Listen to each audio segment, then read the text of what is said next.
खुदावन यस्सु मसीह की सलामती आप सब पर हो। मेरे अजीज़ों, मेरा नाम बाबर इमैनुअल। मैं आज आपके सामने खुदा जिंदा खुदा की एक जिंदा पैगाम को, एक जिंदा गवाही को और एक जिंदा जिंदगी बख्श पैगाम को आप तक लाना चाहता हूँ। अजीज़ों, बताना चाहता हूँ कि ज़िंदगी पाने के लिए और ज़िंदगी के पास हमें कुछ करने की ज़रूरत है। अगर हम चाहते हैं कि हम हमेशा की ज़िंदगी पाएँ, अबदी ज़िंदगी पाएँ या अबदी ज़िंदगी में दाखिल हो जाएं, तो हमें यीशु मसीह पर ईमान लाने की ज़रूरत है। क्योंकि यीशु मसीह ने कहा कि जो कोई मुझ पर ईमान खा वो हलाक तो भी ज़िंदा रहेगा। एक ही ऐसी उम्मीद है हर इंसान के पास, हर इंसानियत के पास, जो इस पूरी रुए ज़मीन पर जितने लोग पाए जाते हैं, जितनी इंसानियत, जितनी आदमियत, जितनी कौमें, जितनी कबीले, जितनी उम्मतें इस धरती पर पाई जाती हैं, के लिए एक ही उम्मीद है और वो उम्मीद खुदावन यीशु मसीह। जो कोई यीशु पर ईमान लाता है वो हलाक नहीं हो सकता, वो आसमान की बादशाह होगा।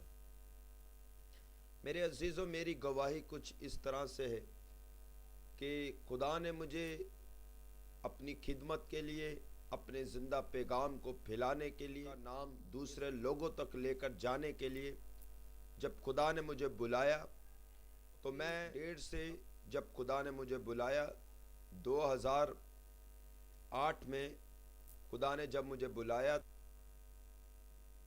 2008 में जब खुदा ने मुझे बुलाया तो खुदा ने मुझ पर इस बात को जाहिर किया कि मैंने तुझे अपनी खिदमत के लिए, अपने ज़िंदा कलाम को लोगों तक लेकर जाने के लिए बुलाया है।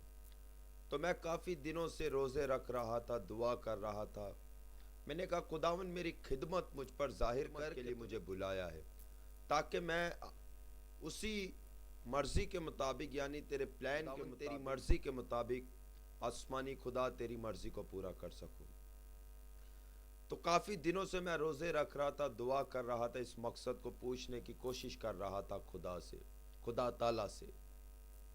एक दिन ऐसा हुआ कि जहाँ पर मैं सेमिनरी कर रहा था, बाइबल स्कूल में जाता था मैं, तो रास्ते में एक बहुत वीरान जगह, सुनसान जगह और बहुत जंगल की तरह का एक इलाका आया, जिसमें से मैं बाइक पर गुज़र रहा था और खुदावन का रूह कुदूस मुझे उस बात पर गाइड कर रहा था, कायल कर रहा था कि तू इस तरफ जाकर दुआ कर। तो मैंने कहा कि मैंने आज तक यहाँ पर दुआ नहीं की, कभी इस तरफ गया नहीं।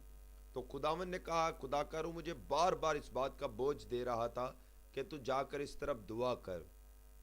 जब मैंने जाकर वहाँ पर दुआ करना शुरू की, दुआ कर रहा था, तो जब उस जगह पर पहुँचा तो ऐसा था कि जैसे सन्नाटा, बहुत शांति और बड़ी तसल्ली बात, यानी कि ऐसा लग रहा था कि जैसे बादशाही में खड़ा हूं। मैं खुदा की हजूरी को मैं बड़ी कसरत से देख रहा था।